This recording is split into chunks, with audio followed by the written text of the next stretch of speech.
देश की लोकतांत्रिक व्यवस्थाओं में कुछ घटनाएं ऐसी होती हैं जो न सिर्फ चर्चा का विषय बनती हैं बल्कि इतिहास में मिसाल भी कायम करती हैं। नमस्कार, मैं रेणुका और आप देख रहे हैं द इंडिया।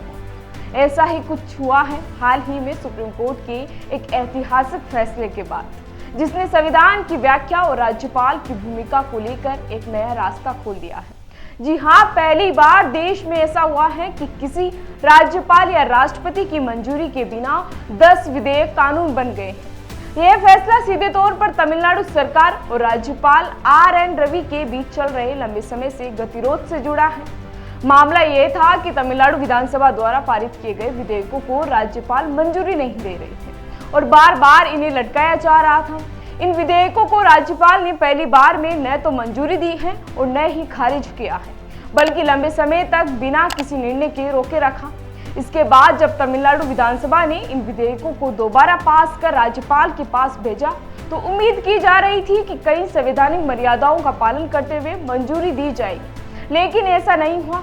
वह थक कर राज्य ने सुप्रीम कोर्ट का दरवाजा खटखटाया और कहा कि राज्यपाल जानबूझकर विधेयकों को लटकाकर राज्य के विकास में बाधा डाल रहे हैं। बता दें कि सुप्रीम कोर्ट ने इस मामले को गंभीरता से लिया और न्यायमूर्ति SB पारदीवाल और न्यायमूर्ति R महादेवन की पीठ ने सुनवाई करते हुए ऐतिहासिक फैसला सुनाया। जानकारी के मुताबिक कोर्ट ने स्पष्ट कहा कि जब कोई विधेयक दोबारा विधानसभा से पास होकर राज्यपाल के पास भेजा जाता है और राज्यपाल उस पर निर्णय नहीं लेते, तो इसे उस तारीख से स्वीकृत माना जाएगा जिस दिन वह विधेयक दोबारा प्रस्तुत किया गया था।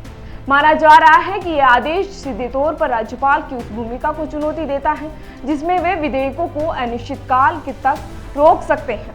वहीं सुप्रीम कोर्ट ने साफ तौर पर कहा है कि राज्यपाल अब ऐसे विधेयकों को राष्ट्रपति के पास विचारार्थ भेजने का अधिकार नहीं रखती, क्योंकि संविधान में इसकी स्पष्ट व्यवस्था है। सुप्रीम कोर्ट ने इस फैसले के बाद तमिलनाडु के 10 विधेयक अब कानून बन चुके हैं, जिसमें अहम बिल राज्य संचालित विश्वविद्यालयों में कुलपतियों की नियुक्ति को लेकर है।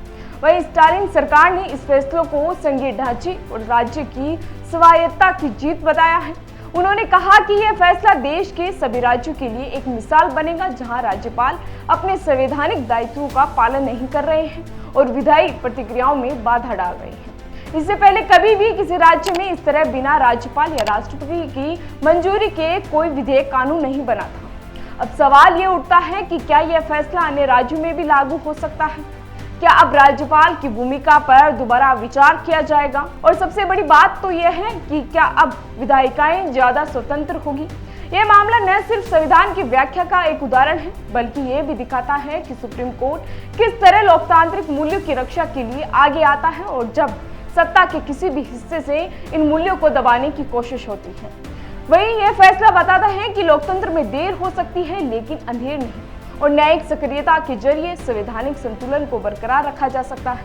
फिलहाल इसी तरह की जानकारी के लिए बने रहिए हमारे साथ और देखते रहिए द इंडिया में।